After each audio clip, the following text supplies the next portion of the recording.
Praise the lord. యేసుక్రీస్తు నామమున అందరికీ శుభోదయం. జూన్ నెల చివరి ఆదివారం దేవుని ఆరాధించుటకు దేవాలయములకు వెలుచున్న మనపై తన కృప వర్షము పరిశుద్ధాత్మ దేవుడు కుమ్మరించునుగాక. ఆమేన్.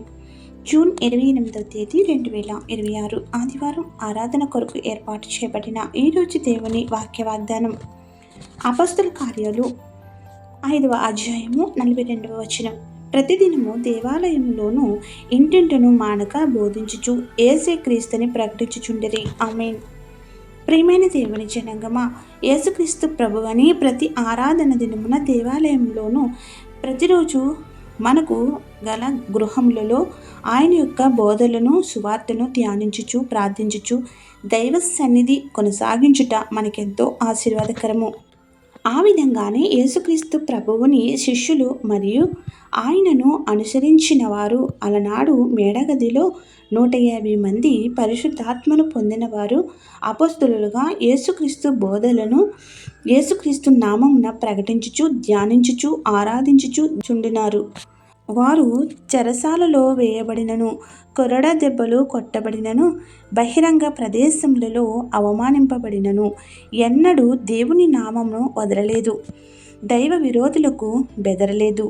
అలాగే నేటి దినములలో కూడా క్రైస్తవ సంఘంపై ఆయనను అనుసరించిన వారిపై, ఆయన నామమున రక్షణ పొందిన వారిపై అన్యులు ఎంతో ఒత్తిడి తెచ్చుచు దేవుని మార్గములను తప్పించవలెనని ప్రయత్నం చేయుచున్నారు. కొందరు తప్పిపోయి అబద్ధ సాక్ష్యం పలకవచ్చునేమో గాని యేసుక్రీస్తుని నిర్భయంగా ఒప్పుకొనుచు దేవుని యందు భయభక్తులు గల వారి ఎడల తన కృపావర్షం కుమ్మరించి వారిని సత్యసాక్షులుగా నిలుపుచున్నాడు. దేవునిని నిరంతరము ప్రకటించువారుగా ఉంటే ఆయన తన తలాంతులను మనకు అనుగ్రహించేవాడు. కావున అదరక బెదరక అపొస్తలుల వలె నిరంతరము ఆయన నామమును ప్రకటించగల శక్తిని, ఆయన మాటకు లోబడే భాగ్యములను దేవాది దేవుడు మనలకు దయచేయునుగాక. ఆమేన్. ప్రార్థన. సత్యసాక్షి అయిన మా యేసుక్రీస్తు ప్రభువా, నిన్ను నిరంతరం ఆరాధించుట ద్వారా మా ఇంటికి నీ యొక్క మహిమను కొనుపోగల శక్తిని అనుగ్రహించుచున్నందుకు వందనములు. మా ఇంటిలోని నీ మహిమను నింపుకొనుట వల్ల మా ఇంటిని కూడా మీ యొక్క నివాసముగా కలిగి మేమును ఇరుగు పొరుగుకు కూడా నిన్ను ప్రకటించగల శక్తిని మాకు అనుగ్రహించుచు ఇట్టి వాక్య వాగ్దానం ద్వారా మాలోని ప్రేమను చూడగల ధన్యతలను అనుగ్రహించుచున్నందుకు వందనములు. ఈ ఆదివారమున ఆరాధించుచు నిన్ను ధ్యానించుటకు మాకిచ్చిన తరుణముకై స్తోత్రములు. ఇంకా ఎవరైతే వారి సొంత గృహములు లేవో దయచేయండి. గృహములపై అప్పుల బాధలలో ఉన్నవారికి అప్పులు కట్టుకునే శక్తిని దయచేయము. గృహ నిర్మాణాలు ఎవరైతే ఆగిపోయినవో వారికి నీవే సాత్వికమును దయచేసి కట్టుకోగల సామ్రాజ్యమును అనుగ్రహించుము. చిక్కుల్లో ఉన్న భూములకు విడుదల కలుగును గాక. ఈ భూమిపై వాతావరణం మెరుగుపరిచి భూమి కోసం జరుగుతున్న పోరాటాలలో శాంతి సమాధానాలు నెలకొల్పండి. ఇజ్రాయెల్కు కాపుదల నడుపుదల అనుగ్రహించండి. వారికి సంపూర్ణ స్వతంత్రం దయచేయండి. పాడి పంటలను సమృద్ధిగా పండింప చెయ్యుము. దేవాలయం నిర్మాణంలో ఏ అడ్డులు లేకుండా నిర్మించుము.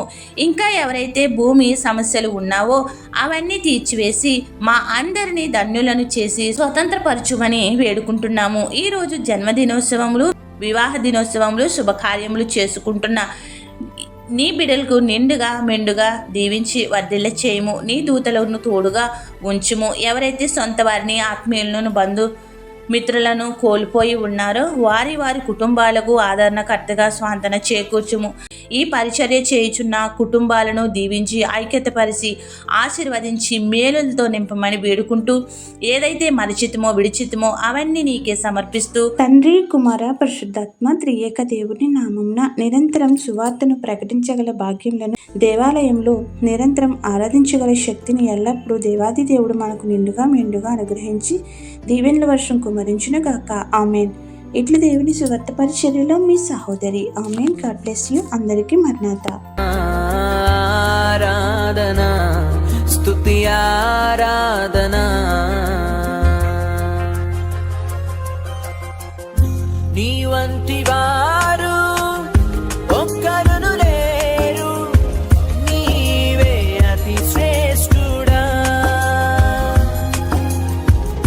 దూతగణం